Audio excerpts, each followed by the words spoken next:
Bom dia a todos. Me diverti bastante na última palestra e percebi agora que essa mesa é sobre comer e transar, né?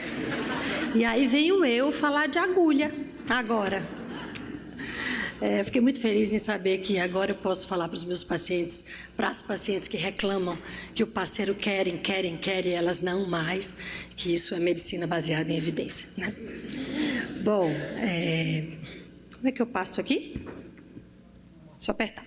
Então, a gente vai falar hoje sobre PRP, né, e toxina botulínica, na reumatologia.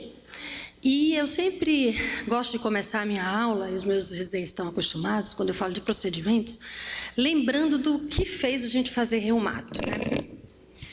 E a gente se apaixonou perdidamente, a maioria de nós aqui se apaixonou pelo lúpus, né?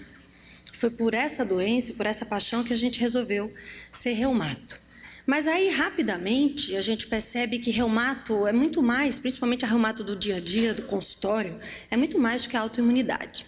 E a gente acaba tendo que lidar o tempo inteiro com pacientes com dor crônica, né? E aí, então, eu penso que a gente se apaixona pelo lúpus, mas a gente casa com a fibromialgia. Essa é uma imagem super forte, né, que eu tirei das redes sociais. E o reumato do consultório sabe disso, né?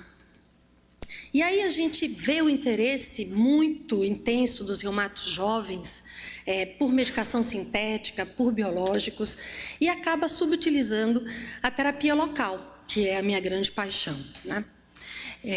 Então, hoje a gente vai falar sobre duas só dessas terapias locais.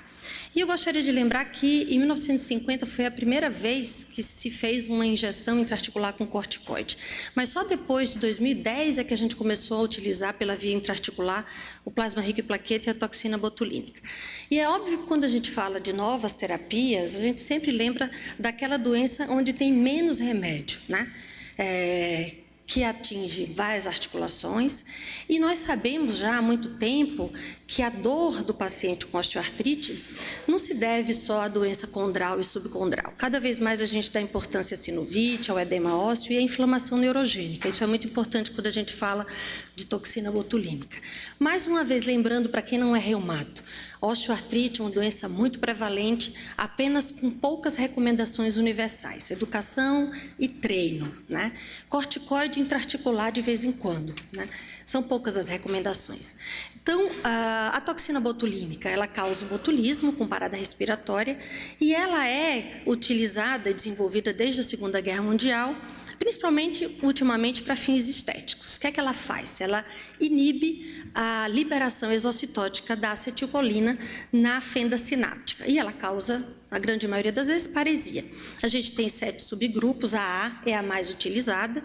E o que é que ela faz? Ela quebra esse complexo cinário, que é um complexo proteico, que leva a vesícula exocitótica da acetilcolina até a fenda sináptica. Se ela quebra esse complexo, a vesícula não chega na fenda e a acetilcolina não sai, né? Então, a gente já sabe há muito tempo que ela provoca o relaxamento muscular na musculatura estriada e que ela também atua no sistema nervoso autônomo, por exemplo, nas glândulas sudoríparas. Mas, cada vez mais, a gente entende o papel antinociceptivo dela, tanto por liberação de peptídeos algogênicos, mas também com ação no sistema nervoso central e periférico. Então, ela atuaria na diminuição de dor, não só pelo relaxamento muscular, mas também pela diminuição da liberação local de substância P, glutamato, capsaicina e do peptídeo relacionado ao gene de calcitonina. Então, ela teria ação analgésica, porque ela inibe a contração muscular, mas também porque ela inibe a sensibilização central e periférica à dor. A gente utiliza muito no dia a dia para enxaqueca, cefaleia tensional, os neurologistas, mas na reumato e na fisiatria miofacial, epicondilite, fasciite plantar. Então, na fisiatria, ela é muito utilizada para combater a espasticidade e também para diminuir a hiperidrose, mas ela realmente é plenamente usada na estética, né? Nos consultórios de dermatologia. As contraindicações mais importantes são gestação e doença neuromuscular, e os efeitos são muito raros, mas existem, e o mais comum é a ptose palpebral. Então, vamos falar um pouco do que é a medicina baseada em evidência nessas 3 entidades, né?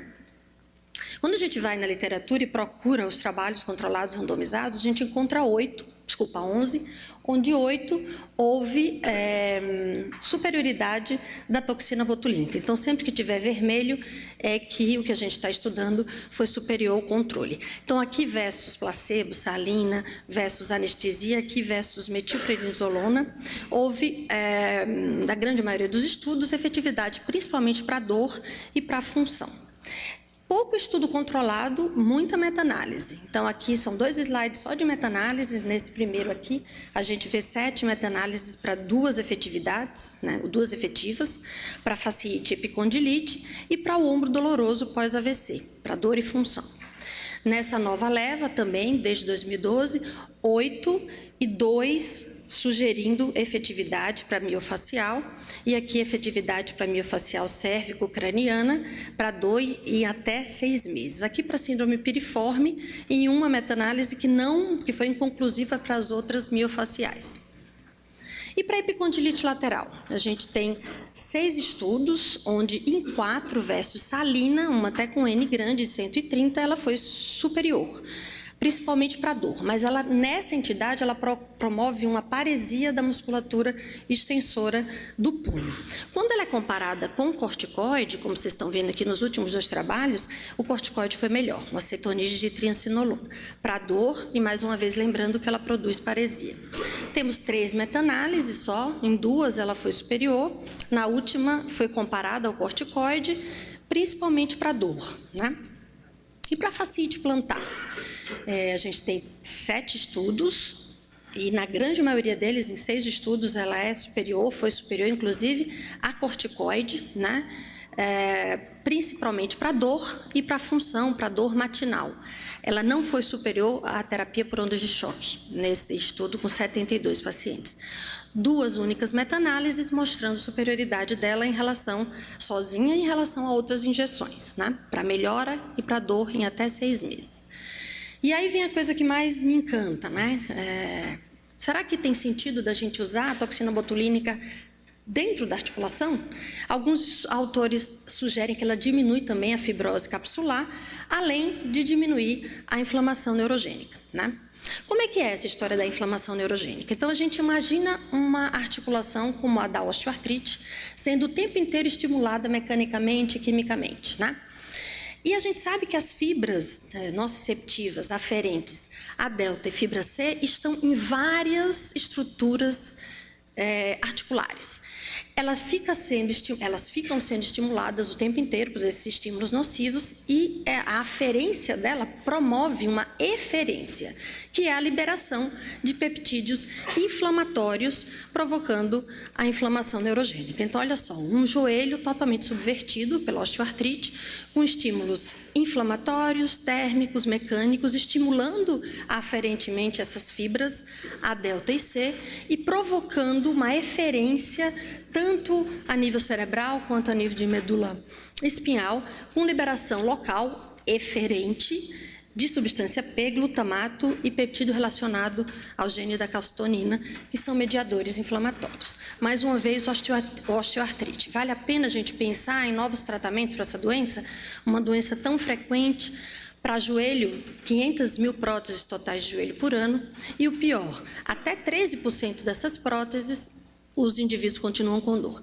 Essa é uma doença que não tem remédio bom, que o remédio bom mata, que é o anti-inflamatório, que a gente tem resultados incertos para intervenções como lavagem, artroscopia, o corticoide intraarticular dura pouco tempo, a viscosuplementação é um pouco incerta, e tem gente que nem poder protetizar pode, né? Tem contraindicação cirúrgica.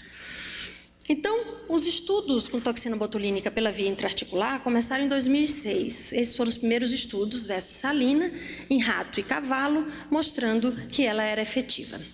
Aí surgiram vários estudos abertos em humanos, como a gente vê esses vários estudos aqui. O grupo que mais estuda isso é esse do Sim e do Murwald, e eles aplicaram toxina botulínica intraarticular para várias doenças. Para várias doenças, principalmente osteoartrite, né? Mesmo em pacientes com prótese total de joelho e de ombro. E óbvio, como todo trabalho aberto, aquela maravilha, né? Joelho principalmente, dor e função melhorando até em 15 meses de follow-up.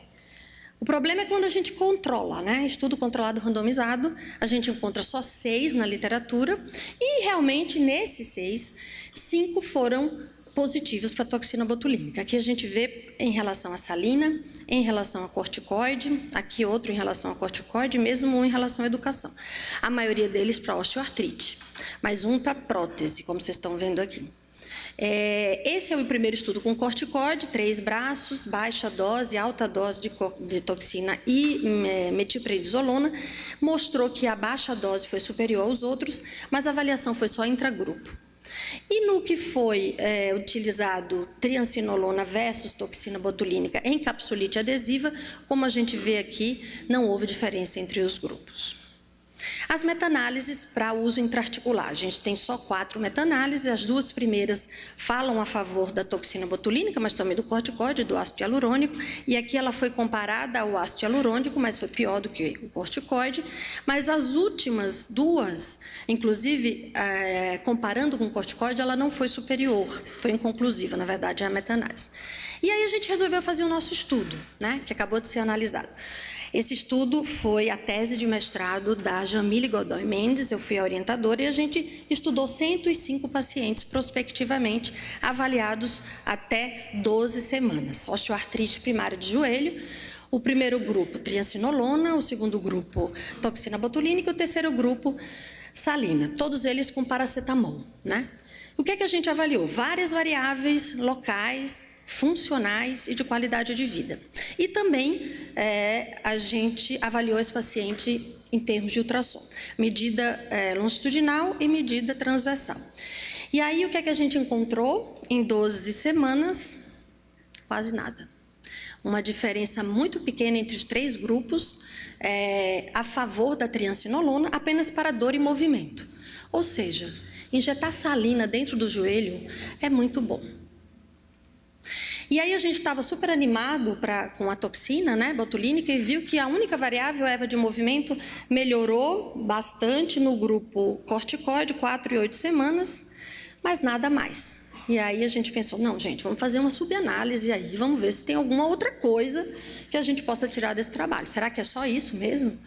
Então a gente viu numa subanálise de T0 para T4 que outras variáveis apareceram com superioridade de novo no grupo triancinolona, ou seja, dor e movimento, OMAC dor, OMAC função, rigidez e OMAC total e sinovite transversal, pelo ultrassom.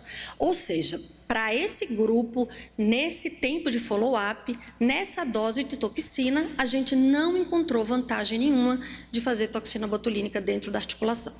Temos que lembrar que o efeito placebo na osteoartrite é absurdo, né? Então, salina sempre tem uma grande vantagem. E que o hexacetonide triancinolona é uma droga muito potente, né? A gente não sabe se não existe um nicho para esses pacientes, ou seja, o paciente com osteoartrite que pode se beneficiar da toxina botulínica pela via intraarticular, mas a gente ainda não sabe qual é esse nicho. Bom, plasma rico em plaquetas. A gente já sabe há muito tempo que a plaqueta não serve só para anticoagular, para coagulação, desculpa. Ela atua muito recrutando células para regeneração tecidual, é utilizada desde 1970 para tendinopatia em 2006, recrutando, proliferando, diferenciando células envolvidas na regeneração tecidual. Vários são os produtos, os ortopedistas usam em larga escala. O que a gente quer é aumentar bastante o número de plaquetas, mais de 1 milhão, né, em relação ao sangue periférico. E o que é interessante na plaqueta? Por que ela é tão utilizada? Porque ela tem grânulos alfa-plaquetários, onde existem os fatores de crescimento, vários, dentre eles PDGF-A e B, TGF-beta-1, e GF1 e 2. E se vocês prestarem atenção, a grande maioria desses fatores de crescimento estimulam células muito interessantes, fibroblastos, como vocês estão vendo, osteoblastos, vasos e condrócitos. Então, esses fatores de crescimento, junto à fibronectina, fibrina e vitronectina, prolifera, diferencia e remodela.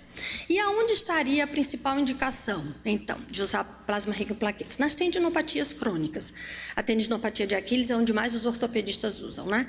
Por quê? Porque nas tendinopatias e nas entesopatias a gente tem muito mais degeneração do que inflamação. esse tendão e essa êntese promove disfunção, e quanto mais disfunção, mais reinjúria, né? Então, como é que se faz de forma bem grosseira o plasma rico em plaquetas? Habitualmente, a gente tem um biomédico fazendo isso.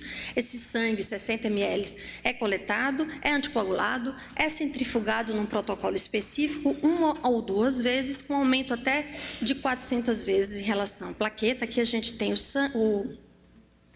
as hemácias, os leucócitos, o plasma rico e pobre em plaqueta, e depois a gente pode anticoagular com cloreto de cálcio ou trombina bovina. Ele pode ser puro ou não, de acordo com a quantidade de leucócitos, pode ser ativado com trombina ou com cálcio ou não. E segundo Mishra, o melhor tipo de plasma rico é o tipo 4, que não tem leucócitos, e tipo 4A, que tem mais de 5 vezes o número de plaquetas. A gente usaria, na grande maioria das vezes, para adeninopatias crônicas, mas o plasma, hoje em dia, o PRP, ele é utilizado em milhões de frentes. Olha só que interessante, eu trouxe só poucas aqui para alopecia androgenética, com resultados aparentemente bem interessantes, e pasmem. Ele é utilizado, inclusive, na injeção intravaginal, ou seja, intraparede vaginal, grandes lábios, pequenos lábios, na tentativa de repaginar a genitália feminina. É claro que neoplasia e metástase são as grandes contraindicações. Aqui, só para mostrar para vocês, uma epicondilite com rupturas, né? O plasma rico em plaquetas sendo injetado e um tecido novo formado em 4 semanas com Power Doppler. Aqui, uma síndrome da pedrada com ruptura e sangue dentro do gastrocnêmio. Então, esse sangue é aspirado, injetado plasma rico, como vocês estão vendo aqui. E olha só que interessante, depois de 4 semanas, um tecido novo dentro daquele local que estava vazio com Power Doppler. E aqui mais uma imagem de um cisto no tendão do fibular longo, aqui o plasma sendo injetado, sempre guiado por ultrassom, e depois de 4 semanas um tecido novo formado onde existia aquele orifício com Power Doppler, novamente aqui na vista longitudinal. Bom, então a gente sabe que os ortopedistas usam em larga escala, milhões de estudos abertos, mas aí quando a gente vai a estudo controlado, as coisas mudam de figura. Então, aqui para tendinopatia de Aquiles, né, de tendão calcâneo, a gente encontra 6 estudos controlados randomizados, versus salina, com exercício ou não, e onde o PRP é superior ao controle apenas em 1. Principalmente para especificamento ao ultrassom. Nas meta-análises, 4, nenhuma evidenciando evidência científica para plasma rico em tendinopatia calcânea.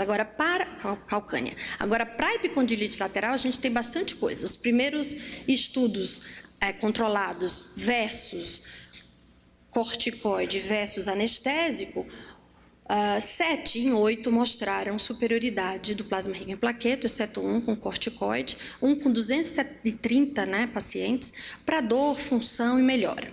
Nessa leva média 8 estudos, e onde 2 foram só positivos, superiores a corticoide. Como vocês estão vendo, o corticoide aqui foi superior ao plasma rico, e o último deles, a artroscopia, foi melhor do que o PRP, né? Habitualmente para dor e função. A gente tem 8 meta-análises, das quais em 5 ele foi superior ao controle. Aqui, essas meta-análises, as primeiras, são várias intervenções, onde ele não foi superior, mas na de 2016, com várias intervenções de agulha, inclusive corticoide, ele foi igual à toxina botulínica e ao sangue autólogo, principalmente para dor e função.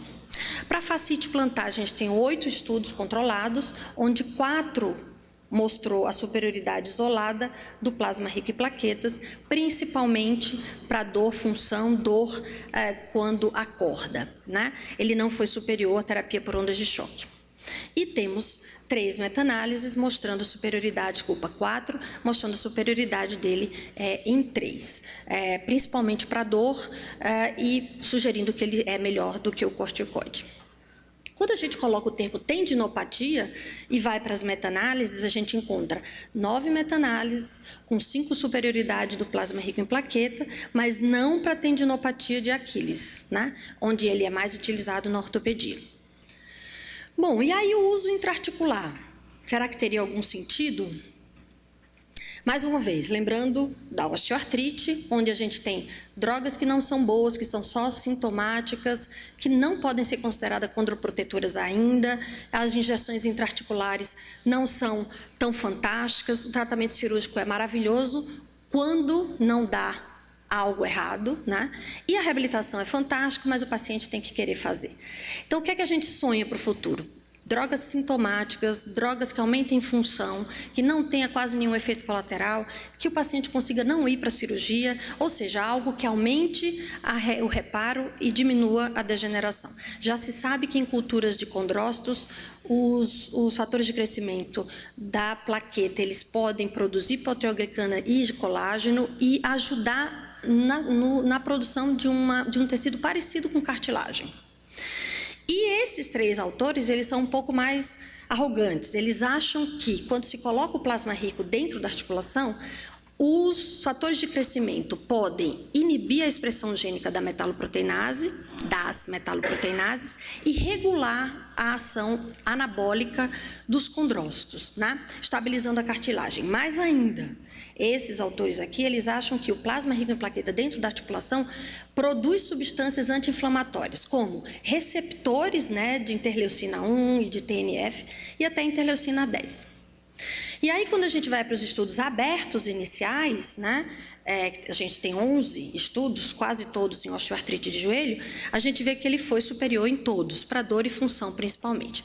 O primeiro grupo que estudou salina comparou plasma rico uma vez, plasma rico 2 vezes e salina uma vez, avaliando até 6 meses para dor, função e satisfação.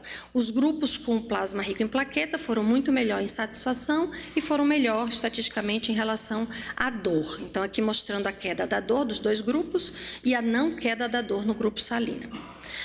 Agora, me surpreende muito a quantidade de estudo controlado randomizado que já existe com PRP. A gente tem, acho que, 3 slides. Ou seja, nos primeiros 11, sempre versus ácido hialurônico, ele foi superior em quase todos, né? Em 10. E aqui é o primeiro estudo que a gente tem versus salina, versus corticoide, mas numa cultura de tenócito só. Depois, nos 10 desse slide, ele foi superior em 7, e aqui já aparece plasma rico em plaqueta versus corticoide, no joelho mesmo, e versus paracetamol. E ele foi melhor na grande maioria dos estudos. E aqui os últimos 11, onde em 7 ele foi superior controle. E aqui chama atenção, sacroiliaca, faceta, não só OA de joelho.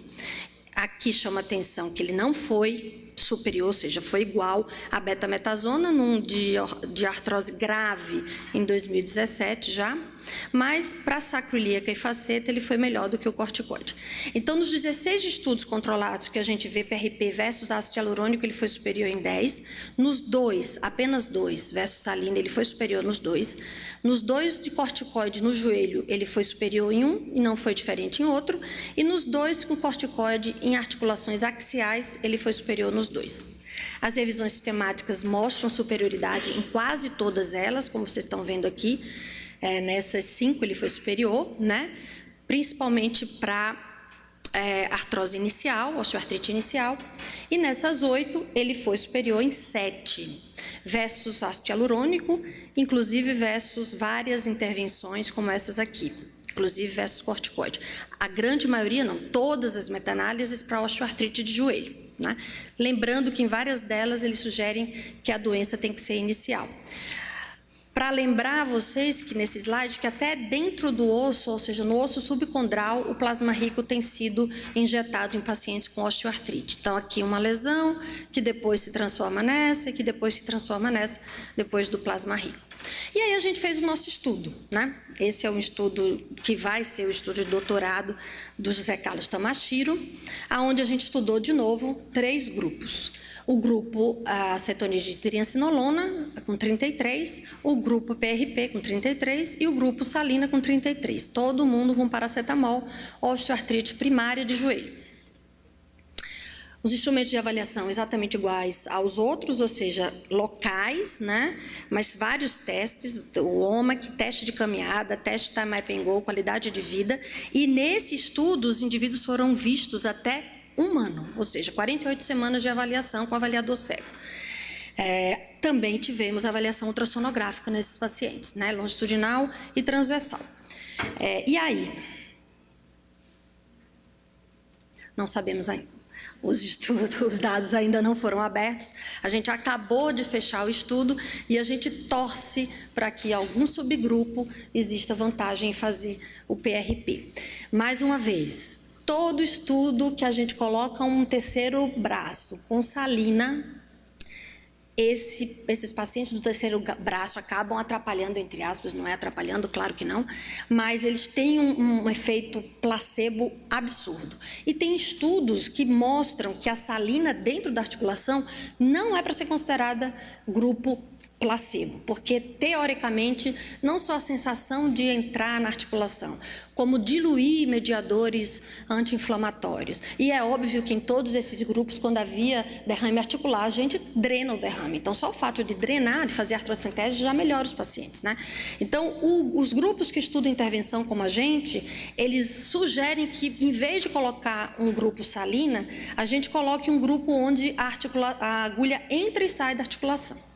O grande problema é fazer um estudo desse passar no Comitê de Ética Médica, né? Bom, então, os autores mais assanhados acham que, quando a gente coloca o PRP dentro da articulação, a gente aumenta o anabolismo condral, diminui o catabolismo condral, influencia na regulação da homeostase dentro da articulação e diminui a inflamação. Mas a gente ainda não sabe qual é a concentração ideal de plaquetas, quantas vezes a gente tem que fazer. Então, nesse estudo nosso, a gente fez uma vez só e avaliou por 1 ano. Talvez seja muito pouco, né? E se realmente o papel do leucócito dentro do PRP é importante, ou seja, pouco leucócito aparentemente é melhor do que muito leucócito, já que o leucócito pode causar inflamação intraarticular. Então, a sensação que eu tenho estudando isso e vendo a literatura é que tem muito mais estudo, né, de PRP bem feito, apesar de muito pouco, versus salina, né, do que da toxina botulínica. E aí a sensação que a gente tem é que pode ser que os pacientes que se beneficiem do PRP sejam aqueles com condropatias iniciais. Eu fiz um PRP intraarticular no meu ex-marido para uma lesão condral de talos.